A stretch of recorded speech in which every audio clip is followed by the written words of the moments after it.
오늘 함께 나눌 하나님 말씀은 마태복음 5장 21절에서 26절까지 말씀입니다. 옛 사람에게 말한 바 살인치 말라. 누구든지 살인하면 심판을 받게 되리라 하였다는 것을 너희가 들었으나 나는 너희에게 이르노니 형제에게 노하는 자마다 심판을 받게 되고 형제를 대하여 나가라 하는 자는 공회에 잡히게 되고 미련한 놈이라 하는 자는 지옥불에 들어가게 되리라.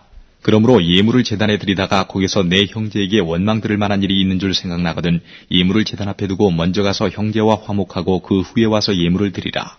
너를 송사하는 자와 함께 길에 있을 때에 급히 사와하라. 그 송사하는 자가 너를 재판관에게 내어주고 재판관이 관이에게 내어주어 옥에 가둘까 염려하라. 진실로 네게 이르노니 내가 홀이라도 남김이 없이 다 갚기 전에는 결단코 거기서 나오지 못하리라. 아멘. 살인하지 마라. 살인하면 심판을 받을 것이다. 10계명의 제6계명 말씀입니다. 10계명은 하나님의 말씀이죠. 우리 모두는 하나님의 말씀을 잘 듣고 또 순종해야 심판을 면하고 천국에 들어갈 수 있습니다. 그러나 이 10계명이 하나님의 말씀이라고 해서 나는 사람을 죽이지 않았으니까 심판을 면하고 천국에 들어갈 것이다라고 얘기하면 참 무언가 좀 이상합니다.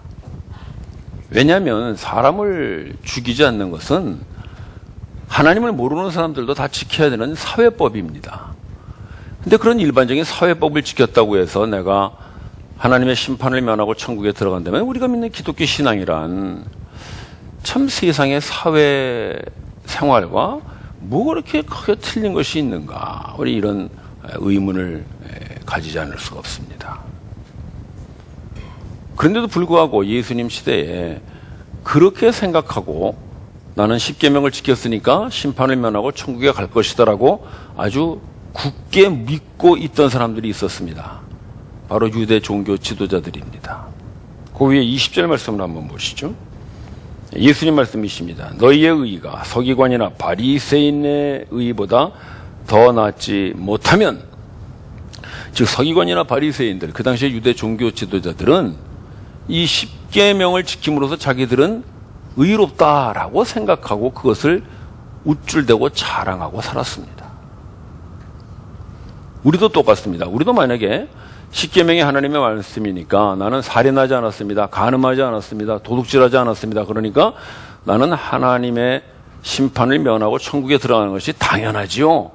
이렇게 생각하고 산다면 그것은 마치 예수님 시대 유대 종교 지도자들, 바리새인들과 똑같은 생각을 하고 있는 것입니다. 예수님께서는 그런 사람들을 보고 뭐라고 그랬냐면 20절 후반부에 보시면 그들은 결코 천국에 들어가지 못하리라 말씀하셨습니다. 따라서 우리 신앙의 기준이 10계명이라면 우리는 아무리 10계명을 잘 지켰다고 할지라도 결코 천국에 들어가지 못할 것입니다. 그런데도 불구하고 우리 중에는 이렇게 생각하고 신앙생활을 하는 사람들이 의외로 많습니다. 그래서 내가 뭐 사람 죽였어? 도둑질했어? 뭐 남의 거 빼앗았어? 간음했어? 나 그런 짓 안 했어. 그러면서 다른 사람에게 조금도 해꾸지를 하지 않았으니까 나는 얼마든지 하나님 앞에 심판을 면하고 당당하게 천국에 들어갈 수 있다고 생각하는 사람들. 바로 그런 사람들을 두고 오늘 예수님께서 뭐라고 그러시냐면 21절에 보시면 옛사람이라 그럽니다. 옛사람. 옛사람에게 말한 바 그랬죠. 즉 이 옛사람이라는 것은 옛날 사람 그런 말이에요. 지금은 2016년입니다. 그러나 여전히 지금도 10계명에 붙들려서 10계명을 지키면 되지 않느냐고 생각하는 사람들, 남에게 해꾸지 않고 살면 되지 않느냐 이렇게 생각하는 사람들은 옛날 사람입니다. 그럼 옛날 사람이 있으면 또 어떤 사람이 있을까요? 새 사람이 있겠죠. 새 시대 사람. 그럼 새 시대 사람은 뭔가? 옛사람이냐 새시대 사람이냐 하는 것을 구분하는 것은 얼마나 과학 문명이 발달됐느냐, 얼마나 그런 첨단 기술을 잘 익히고 사느냐로 결정되는 것이 아니라 예수님의 말씀에 의하여 결정됩니다. 예수님 말씀 우리 한번 보고 갑시다. 마가복음 말씀인데요. 1장 말씀 한번 보여주시죠. 1장 15절 말씀. 저기 보시면 뭐라 그랬어요? 때가 찼고 그랬죠? 예수님 말씀이십니다. 때가 찼고 하나님의 나라가 가까웠으니 회개하고 복음을 믿으라. 저 때가 찼다는 게 뭐냐면 이제 새로운 시대가 시작됐다 그런 말이에요. 옛 시대는 지났다. 옛 시대는 이제 다 때가 차서 다 지났고 이제는 새로운 시대가 다가올 때가 되었다. 때가 찼고 그것입니다. 따라서 때가 차서 온 것이 뭐예요? 하나님의 나라 천국이에요. 여러분 잘 기억하세요. 천국은 죽어서 가는 어떤 공간적인 별나라가 아니라 시대가 바뀌는 거예요. 시대가. 때가 찼고 옛날 시대는 지났고 이제는 예수님께서 가져오는 새로운 시대가 열렸다. 그것이 바로 천국의 시대인 줄을 믿으십시오.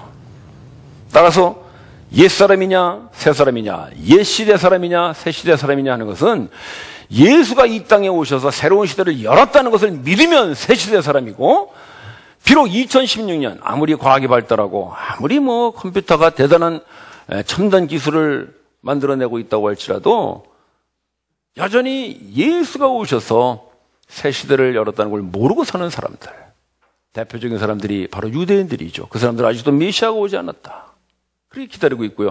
또는 세상 사람들 예수님이 오셔서 새로운 시대를 열었다는 걸 모릅니다. 예수는 그냥 4대 성인 중에 한 사람으로 오셨지, 좋은 일 하신 분이지, 착한 일 하신 분이지, 그 정도로만 아는 사람들, 새 시대가 열렸다는 걸 모르는 사람들, 그 사람들이 바로 옛 시대 사람들, 옛날 사람들입니다.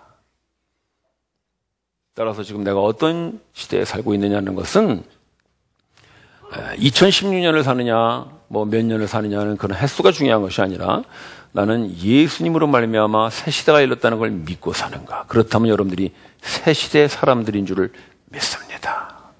그러나 아직도 예수님이 오셔서 새 시대를 열었다는 걸 모르고 옛 시대에 살고 있는 사람들, 여전히 십계명에 붙들려서, 여전히 율법에 붙들려서 그저 살인 안 하고 도둑질 안 하고 간음 안 하고 남의 거 안 뺏고 다른 사람에게 해꾸지 안 하고 다른 사람에게 그 피해 안 주고 그저 나 혼자 이렇게 살면 되는 거지라는 사람들, 그 사람들은 옛 시대를 살고 있습니다. 옛 사람들입니다. 그 사람들은 아무리 십계명을 지키고 아무리 율법을 지킨다고 해도 천국에 들어가지 못합니다. 예수님 말씀이십니다. 따라서 새 시대를 살아야 합니다. 새 시대의 사람으로 살아야만이 우리는 그 천국의 시대, 영원한 하나님의 나라의 시대를 살 수가 있습니다. 따라서 이 새 시대를 사는 사람들에게는 예수님께서 옛 시대의 말씀을 하시지 않습니다. 새 시대의 말씀을 하십니다. 그 말씀이 22절입니다. 한번 보실까요? 22절에 나는 너희에게 말한다. 즉 예수님 말씀이세요. 옛날 구약시대 모세를 통해서 율법은 말하지만 이제 새 시대가 열려서 나는 너희에게 말한다. 그런 말씀이세요. 그래서 우리는 모세의 말이나 율법의 말을 듣는 사람들이 아닙니다. 우리는 유대인이 아닙니다. 우리는 예수님의 말씀을 듣는 그리스도인들입니다. 예수님의 말씀을 들어야 합니다. 예수님 뭐라고 그러십니까? 22절에 내 형제를 향하여 노하는 자마다 심판을 받을 것이요. 분노하는 자를 말하는 거예요. 21절에서 뭐라고 했어요? 사람을 죽이면 심판받는다 그랬죠? 근데 22절에서는 노하는 자마다 심판을 받는다. 지금 뭡니까? 옛 시대에는 행동으로 사람을 죽여야 심판받는데 새 시대에는 그 사람을 향해서 분노하거나 미움을 품기만 해도 심판을 받는다. 그런 말이에요. 그 얘기는 좀 뭐겠어요? 새 시대에 와서는 사람을 죽이는 것이나 사람을 향해서 미워하거나 분노를 품는 것은 똑같은 형벌이다 말씀하십니다. 새 시대는 옛 시대와는 비교도 안 될 만큼 더 높고 더 깊은 그런 시대입니다. 옛 시대의 수준과는 비교도 안 됩니다. 또 뭐라 그러셨습니까? 예수님께서 내 형제를 보고 라가라 하는 자, 라가라는 말이 뭐냐면 이 바보 같은 녀석아, 그런 말이에요. 무시하는 말이죠. 깔보는 말입니다. 또 내 형제를 보고 미련하다 하는 자, 역시 똑같은 말입니다. 그런 자는 지옥불에 떨어지리라. 심판받는다는 거예요. 옛 시대에는 사람 죽여야만 그런 일들을 심판을 당했는데 이제는 사람 죽이지 않고 미워하고 분노하고 사람을 무시하고 깔보기만 해도 그 사람은 심판받는다. 그게 새 시대를 살아가는 새 사람들에게 주시는 예수님의 말씀입니다. 따라서 우리 모두는 예수님을 통해서 새 시대의 사람들이 된 것을 감사하고 사는 사람들이죠. 누구든지 그리스도 안에 있으면 새로운 피조물이라. 이전 것은 지나갔으니 보라 새 것이 되었도다. 예, 우리 잘 아는 고린도후서 말씀이죠. 바로 그 새 것이 되었도라는 것이 뭐냐면 이제 새로운 시대의 사람이 되었다 그런 말이에요. 그래서 이제는 우리는 그 십계명의 말씀을 듣는 것이 아니라 예수님의 말씀을 듣고 살아야 되는데 그것은 뭐냐면은 새 시대의 말씀. 바로 분노, 미움, 무시 이런 것이 없는 그런 새 시대의 삶을 살아야 한다. 그걸 예수님이 오늘 말씀하십니다. 왜 예수님께서 이 얘기를 하시는가? 사실 이 분노라는 것은 우리가 행동으로 나오기 전에 우리 마음속에서 이미 살인과 같은 일들을 하고 있다고 보는 거예요. 대표적인 것이 창세기에 나오는 가인과 아벨의 사건이죠. 하나님께서 가인의 재산은 안 받고 동생 아벨의 재산을 받잖아요. 그때 가인이 마음속에 부글부글 분노가 일어납니다. 미움이 일어나요. 그래서 그 동생 아벨을 향해서 이제 화가 나는데 사실 그 화가 나는 것은 하나님께 대한 화로 나타나죠. 하나님께 안색이 변합니다. 여러분 잘 기억하세요. 형제에게 대한 분노는 드디어는 하나님께 대한 분노와 이어진다는 걸 여러분 잊지 마십시오. 우리가 겉으로는 그러죠. 내가 뭐 하나님께 분노했을까? 우리가 어떻게 감히 하나님께 화를 낼까? 그러지만 그렇지 않습니다. 우리가 분노하고 화를 내는 이유를 잘 생각해 보면요. 사실은 하나님께 대한 분노가 다른 사람에게 대한 분노로 이렇게 표출되는 것뿐입니다. 가인이 그랬던 거예요. 그래서 하나님께서 가인에게 그걸 물으시죠. 너 왜 화를 내느냐? 하나님 그걸 아시고 이렇게 지적하신 거예요. 그러나 가인은 그 하나님의 말씀을 듣질 않죠. 예수님의 말씀을 듣지 않는 것과 똑같습니다. 예수님께서 분노하는 것은 살인하는 거라고 얘기하는데 듣지는 않습니다. 사람들이. 살인과 분노는 다르지. 마음으로 분노하는데 뭐 이렇게 지나가 버립니다. 그 결과 가인은 동생 아벨을 쳐 죽입니다. 분노할 때 예수님의 말씀을 듣지 않으면 그 분노는 드디어는 사람을 죽이는 행동으로 나타납니다. 따라서 살인이 그 분노의 열매라면 분노와 미움은 그 살인이라는 열매를 맺는 뿌리입니다. 예수님은 뿌리를 뽑으시는 것이죠. 열매를 따는 것이 아니라 뿌리를 뽑습니다. 사람을 미워하는 것은요, 꼭 그 사람에 대한 어떤 살인뿐 아니라 자기 자신에게 대해서도 살인을 저지르게 됩니다. 제가 젊었을 때, 저희 젊은 시대에 다 그렇게 살았습니다만은, 하여튼 불만이 많았어요. 저는 이제 70년대 학교를 다녔는데, 사회에 대한 불만, 세상에 대한 불만. 근데 이게 따지고 보면 사실 자기 자신에 대한 불만이거든요. 젊은이가 꿈은 있는데 이루어지지 않고, 그러니까 그런 데 대한 이제, 불평들이 나오는 거죠. 그게 이제 다른 사람들에게 이렇게, 표출되는데, 한번 어머니가 저를 데리고 기도 많이 하시는 그 전도사님이 계시다고 거기 가서 너 기도를 한번 받아야 되겠다 그러시더라고요. 그 이제 제가 또 원래 효자 아닙니까? 그래 이제 어머니 따라서 또 갔어요. 갔더니 이제 자그마한 집인데 그 전도사님이 나이가 드신 분인데 계속 거기서 이제 기도원 같이 이렇게 하시는 그런 분이 있어요. 들어갔더니 저 말고도 몇 분 있더라고요. 뭐 이제 저희 어머니가 이제 그분을 잘 아시나 봐요. 얘기하니까 아들이라 그러니까 이제 그래요. 얘기 좀 하다가 기도를 해주시더라고요. 쭉 기도를 하는데 한참 기도하시더니 마지막에 그래요. 제 6계명을 보라 그러시네. 난 6계명이 뭔지도 몰랐지 그때. 쭉 이렇게 성경을 찾으시더니 살인하지 말라 그러시는 거예요. 그 옆에 다른 사람들도 있는데, 내가 마치 뭐 사람 죽이고 와서 앉아있는 것 같이. 이게 당황스럽더라고요. 그래, 이제 가만히 있었어요. 그랬더니 저희 어머니가 옆에서 저를 탁 이렇게 보는데 아주 치근하게 보시는 거예요. 그러면서, 아이고, 네가 마음에 미움이 꽉 찬 모양이구나 그러시는 거예요. 맞긴 맞지. 미움이 꽉 찼지. 근데 그거를 살인하지 마라 그렇게 딱 말씀하시는 거예요. 그래, 나오는데 어머니가 저보고 그래요. 너 계속 미움이 마음에 있으면 그 미움 때문에 네가 망한다 이 녀석아 그러셔요.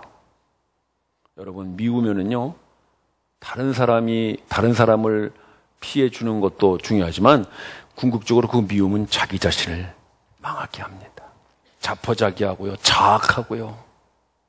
이제는 하나님 주신 그 귀한 인생을 다 낭비해버리고 말아요. 몸도 마음도 다 망가지고 말죠. 그래서 분노는 두 가지를 나타낸다 그래요. 아주 분노가 극에 달하면 살인을 하거나 자살을 하거나 둘 다 죽이는 거잖아요. 하나님께서 우리에게 주신 우리의 인생, 우리의 몸, 우리의 목숨인데 그걸 죽이면 그게 살인 아니고 뭐겠어요.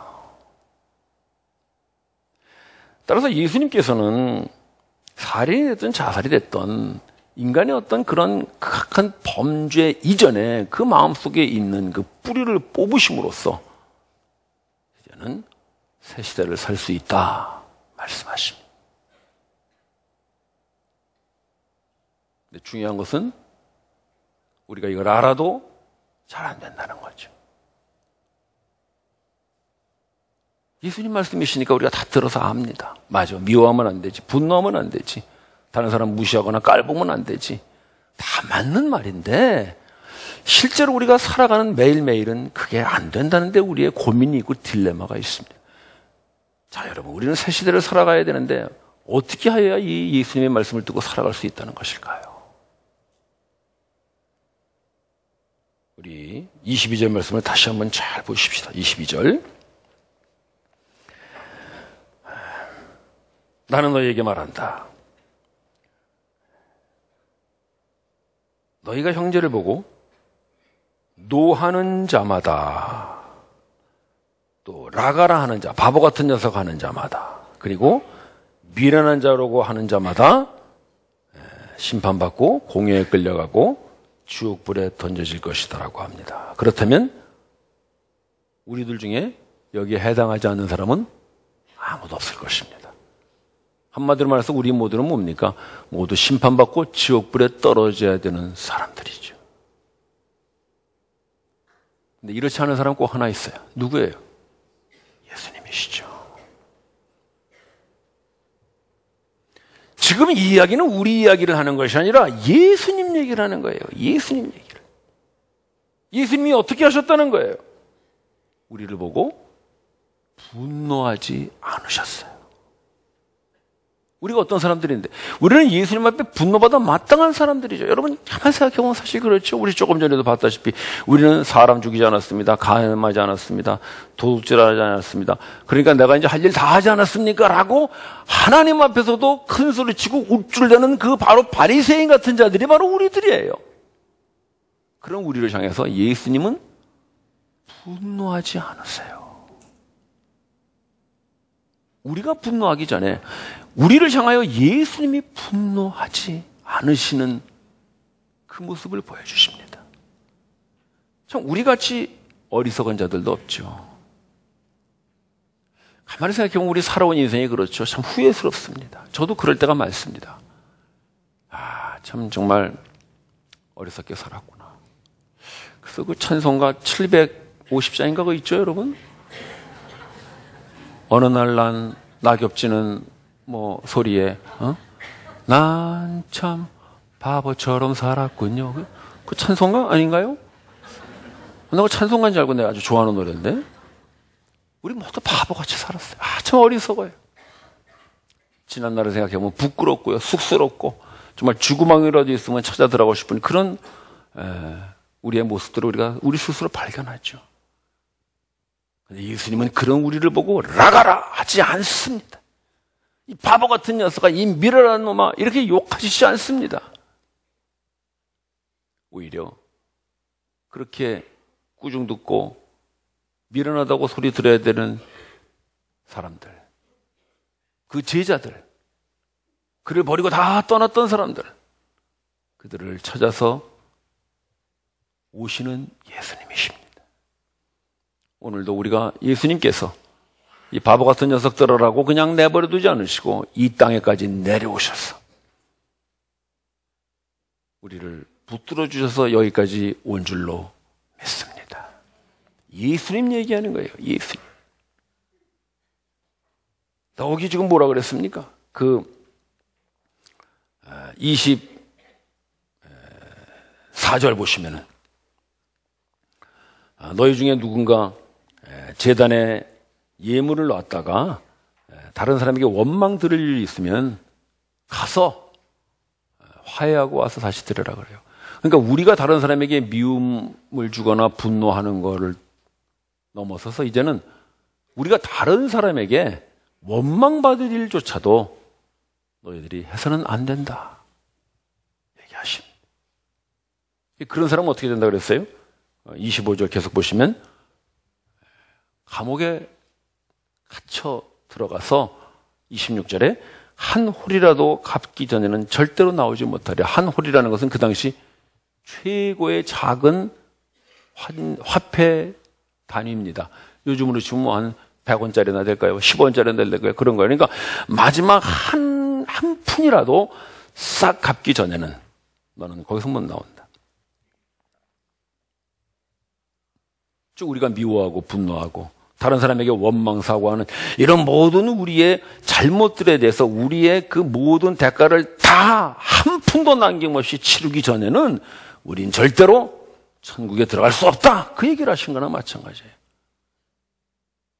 근데 예수님께서 이 땅에 오셔서 바로 우리가 치러야 될 그 미움과 분노, 그 원망, 그 무시, 이런 모든 것들의 대가를 한 푼도 남기지 않고 그분께서 드디어 치루어 주신 사건이 그분의 십자가의 보혈의 사건임을 믿으십시오. 예수님이 하셨다는 거예요. 예수님이. 지금 이 이야기는 우리 보고 너희들이 이렇게 살아나 이런 얘기를 하시는 것이 아니라 우리를 위하여 예수님이 이렇게 사셨다 이거예요. 그러니까 너희들은 새 시대를 살 수 있다. 따라서 그 예수님의 사랑과 그 은혜를 아는 사람, 그 사람은 이제 이 새 시대에 맞추어서 예수님의 말씀을 따라 살 수밖에 없으리라 믿습니다. 따라서 우리가 남을 미워하고 남에게 원망 듣지 않고 다른 사람을 깔보지 않고 살 수 있는 길은 우리 속에서 나오지 않습니다. 그래서 오로지 하나 우리를 이렇게 사랑하시고 우리를 이렇게 인내해 주신 예수님의 십자가의 사랑에서만이 우리는 이 새 시대의 삶을 살아갈 수 있음을 감사하십시다.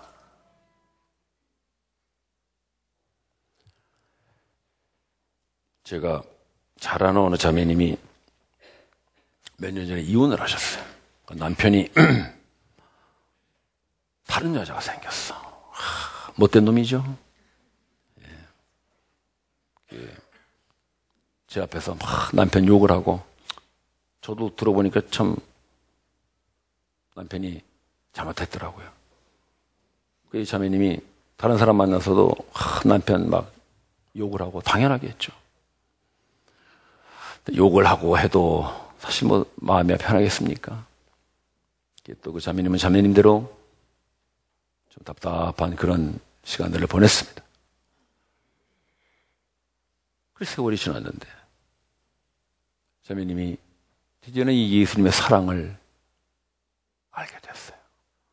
아, 이런 나를 예수님이 노하지 않으시고 어리석다고 하지 않으시고 그래도 끝까지 사랑하시고 인내해 주시는구나 하는 그 예수님의 사랑에 자매님의 마음이 녹기 시작했습니다. 얼마 후에 저를 다시 만났는데 저한테 그런 얘기를 하세요. 이제는 그 남편 만나도 제가 미워할 것 같지가 않아요. 오히려 그 남편이 불쌍하게 보이고 그 남편의 영혼을 위하여 기도해야 되겠다는 마음이 생겨요. 형제자매 여러분, 누가 그 자매의 마음에 미움을 없앴을까요? 누가 그 자매의 마음에 그 섭섭한 분노를 없앴을까요? 그것은 사람이 노력하거나 애써서 되는 것이 아닙니다. 그것은 오로지 하나 우리를 향하여 그 사랑과 인내로 참아주시고 노하기를 더디하시고 우리를 깔보지 않고 우리를 무시하지 않고 끝까지 우리를 붙들고 일으켜 세우시는 예수 그리스도의 그 사랑 때문임을 믿습니다. 따라서 우리가 이 새 시대의 사람으로서 예수님의 말씀을 듣고 살 수 있는 길은 오로지 하나입니다. 예수의 사랑입니다. 우리가 아직 죄인 되었을 때 그리스도께서 우리를 위하여 십자가에서 죽으신 그분의 그 사랑 때문에 우리도 미움과 분노와 사람들을 깔보는 그것을 이기는 이 새 시대의 삶을 살 수 있으리라 믿으십시오. 우리는 이제 옛 시대의 사람들이 아닙니다. 예수님으로 인해서 새 시대의 사람들이 되었습니다. 따라서 우리는 그 예수님의 사랑으로 예수님의 말씀을 이루어가는 새 시대의 나날이 되기를 주님의 이름으로 축원합니다. 기도드리십시다. 형제자매 여러분, 여러분 속에 미움이 생길 때 미움을 없애려고 하지 마시고 예수의 사랑을 생각하십시오. 여러분 속에 분노가 일어날 때 분노를 없애려 하지 마시고 예수의 사랑을 생각하십시오. 사랑만이 새 시대를 살 수 있게 하십니다. 주님, 내가 주님의 사랑에 젖어서 주님의 말씀을 이루는 새 시대의 사람으로 살아가게 하여 주시옵소서. 합심하여 기도합시다.